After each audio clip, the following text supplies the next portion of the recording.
Namaskar. I am Dr. 𝐁𝐢𝐻𝐁, Professor and former Head of the Department of 𝐁𝐢𝐴, Kottakkal Ayurveda College. I was the state topper and medalist during my academic studies in Ayurveda. I have more than 36 years of clinical experience as a specialist in 𝐁𝐢𝐴. As I was attached to a teaching hospital and research institute, I had a good opportunity for treating a large number of patients coming under the domain of 𝐁𝐢𝐴. Even now, I am continuing the clinical practice. My area of interest is Ayurvedic orthopedics that comes under 𝐁𝐢𝐴. My topic of research leading to PhD degree was on the traditional method of management of fractures. During this Ayurveda day of this year, I would like to propagate the message of Ayurveda as a holistic medical system that can address many of the health hazards of the modern living. Ayurveda has the unique system of treating the patient considering the constitution of his body.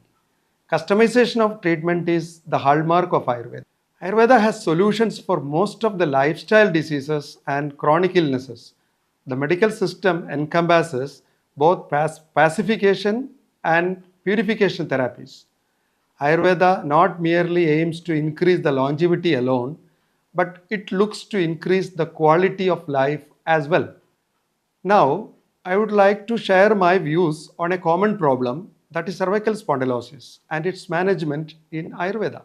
Cervical spondylosis refers to the age-related wear and tear affecting the cervical spine, including the intervertebral discs and associated structures. This condition is often seen in individuals over 40 years of age. Sedentary work, poor posture, and the widespread use of digital devices may contribute to early onset, and the incidence is rising in India due to the increase of life expectancy and lifestyle changes.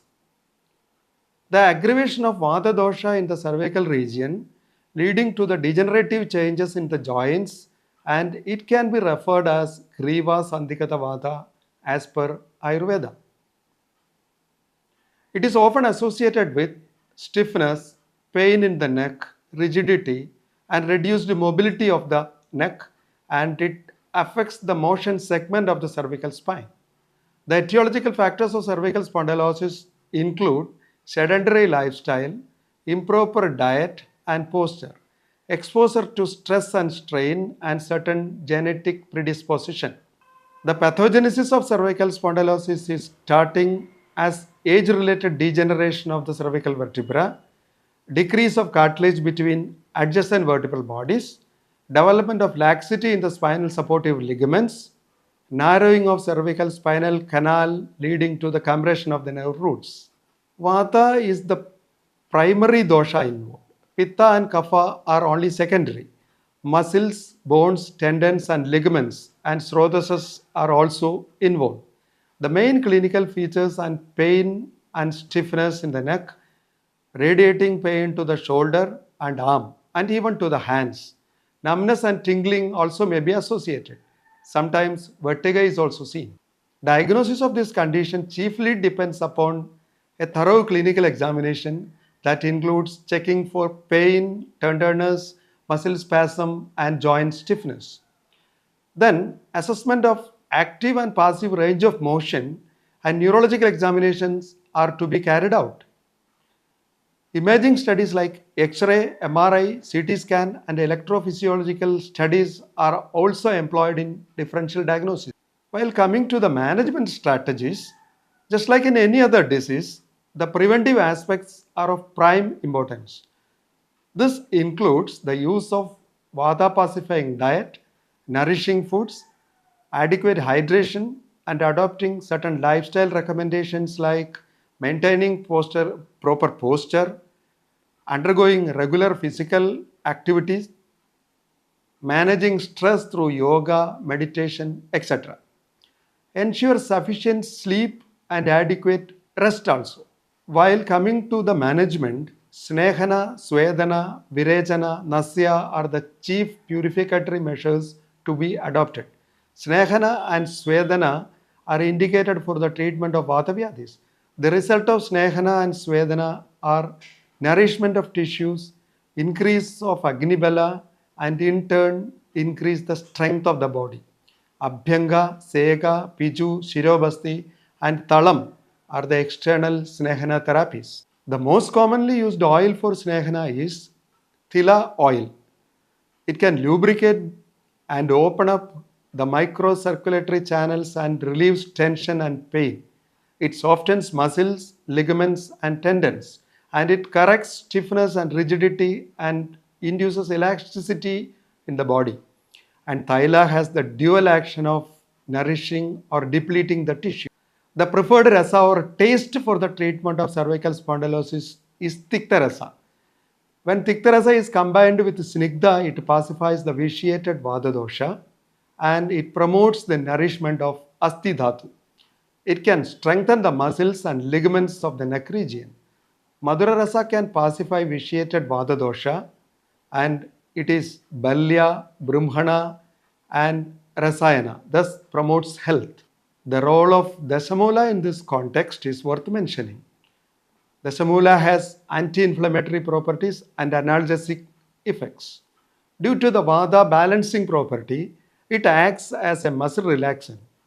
Drugs like Bala, Guggulu, Devadaru, Sarala, Punarnava, Satavari, Tagara, Vaja, etc. can also be used in the treatment of cervical spondylosis.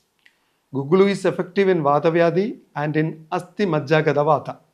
Devadaru relieves pain due to its Ushnavirya. It is Kapha Shamaka and Snigdha Ushna Guna. By virtue of this, it relieves pain. Methi or fenugreek promotes bone healing and limits osteoclastic activity. All these ingredients can be used in Avarti form. Avartana is a process to enhance the potency or effectiveness of the medicine through repeated cycles of specific procedures.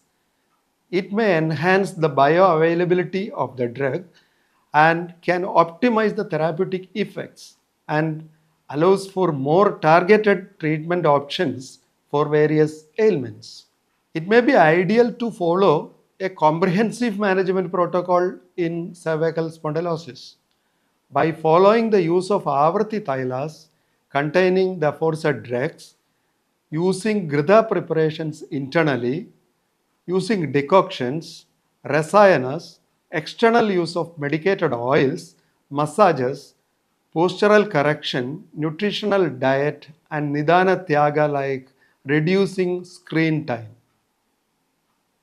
Oils like Karpasastyadi Taila, Mahanarayan Taila, Dhanvandaram Taila, Parinadagiri Kshiradi Taila, and other Vadahara oils are also be used both internally and externally. Prasaranyadi Kwadam, Dhanvandaram Kwadam, Maharasnadi Kwadam, Dhanadanayanadi Kwadam, and various Gugulu preparations like Yograj Gugulu, Kaishwara Gugulu, Simhanadu Gugulu, etc. are also can be used internally.